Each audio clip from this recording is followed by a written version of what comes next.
বিসমিল্লাহির রহমানির রহিম। আসসালামু আলাইকুম সবাইকে। আশা করি দেশ ও দেশের বাইরে যে যেখানে আছেন বাংলা ভাষায় যারা কথা বলেন সুস্থ আছেন, ভালো আছেন।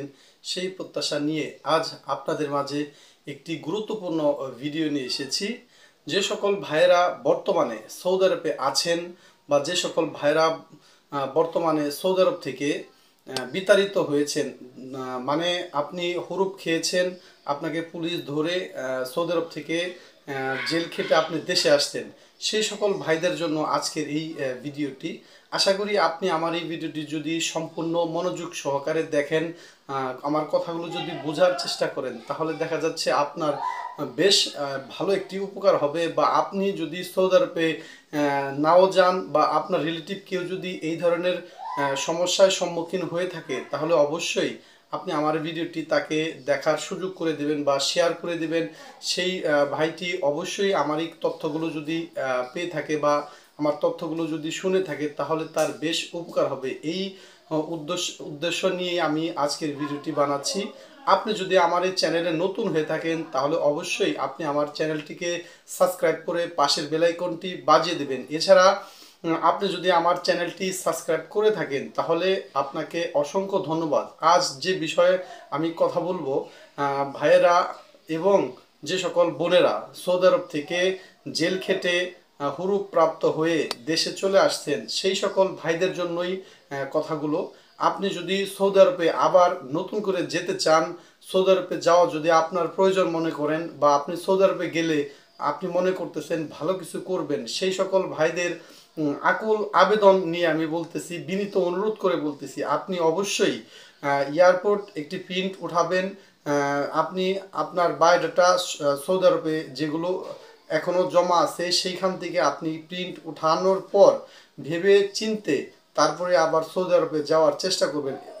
কেন নয়, এই বিষয়টি আপনি যদি সৌদি আরবে আবার নতুন করে যাওয়ার চিন্তা করেন, আপনি সব কিছুই আপনার ওকে হয়ে যাবে, কিন্তু আপনি সৌদি আরব ইমিগ্রেশন যখন করতে যাবেন, তখন আপনাকে ফেরত পাঠিয়ে দেবে। এই জন্যই আপনার অনেকগুলো টাকা নষ্ট হবে, আপনার সময় নষ্ট হবে, আপনার মানসিক একটি চাপের ভিতর দিয়ে যাবেন। এই জন্যই আমি আপনাদেরকে এই তথ্যটি নিয়ে এসেছি। যে সকল ভাইয়েরা আপনি যদি জেলে গিয়ে থাকেন, জেল খেটে যদি সৌদি আরব থেকে বাংলাদেশে এসে থাকেন, তাহলে আপনি বুঝতে পারবেন আপনার যদি কোনো ফটো এই ধরনের ফটো 6 কপি যদি তুলে থাকে এয়ারপোর্টে, সরি, জেলে, তাহলে আপনি বুঝতে পারবেন আপনার এখানে সিরিয়াল আছে 900 সিরিয়াল বা 700 সিরিয়ালের যত লোক আছেন, সেই সকল ভাইদের বিনীত অনুরোধ করে বলতেছি, যদি আপনি নতুন করে আবার সৌদি আরবে যাওয়ার কথা ভেবে থাকেন, অবশ্যই এয়ারপোর্টের একটি প্রিন্ট উঠাবেন। আপনি সৌদি আরবে আবার যেতে পারবেন কি না, এই বিষয়টা সম্পূর্ণ একরূপভাবে জেনে বুঝে তারপরেই সৌদি আরবে যাওয়ার চেষ্টা করবেন। আপনি বলতে পারেন যে আমি সৌদি আরবে এখন নাই, আমি সৌদি আরবের প্রিন্ট কিভাবে উঠাবো? সৌদি আরবের প্রিন্ট এখন উঠানো খুবই সহজ। আপনার রিলেটিভের মাধ্যমে বা আপনার বন্ধু বান্ধবের মাধ্যমে বা সৌদি আরবের যে কোনো একটি পন্থায় আপনি যদি এয়ারপোর্টের প্রিন্ট আপনার উঠাতে পারেন, তাহলে আপনি সৌদি আরবে যেতে পারবেন কি না, সেখানে সম্পূর্ণ বায়োডাটা আপনার লেখা থাকবে, আপনার নামে কি ধরনের কেস হয়েছে সব কিছুই লেখা থাকবে। এজন্যই আমি আপনাদেরকে আবারও বিনীত অনুরোধ করে বলতেছি, আপনার যদি এই ধরনের 700 সিরিয়াল বা 900, আপনার কেস সিরিয়াল যদি 700 বা 900 সিরিয়ালের হয়ে থাকেন, অবশ্যই আপনি জেনে বুঝে তারপরেই সৌদি আরব যাওয়ার চেষ্টা করবেন। এছাড়া আপনি সৌদি আরবে যেতে চাইলে হবে না, আপনাকে এয়ারপোর্ট থেকে ফেরত পাঠিয়ে দেবে। বর্তমানে অনির্দিষ্টকালের জন্য 700 সিরিয়াল বা 900 সিরিয়ালের যে লোকগুলো কেস হওয়ার পর দেশে চলে আসছে, সেই সকল ভাইদের পরবর্তী সরকার যদি আপনাদের বা আমাদের মতো গরিব মানুষদের যদি সহযোগিতা করার জন্য যদি এই 900 সিরিয়াল বা 700 সিরিয়ালের লোকগুলোকে যদি মাফ করে দেয়, সাধারণ ক্ষমা করে দেয়, তবেই আপনি সৌদি আরবে যেতে পারবেন। এছাড়া কেউ যদি আপনাকে বলে 3 বছর পর বা 5 বছর পর যেতে পারবেন, এটি সম্পূর্ণই একটি মুখের কথা, ভুল একটি ধারণা।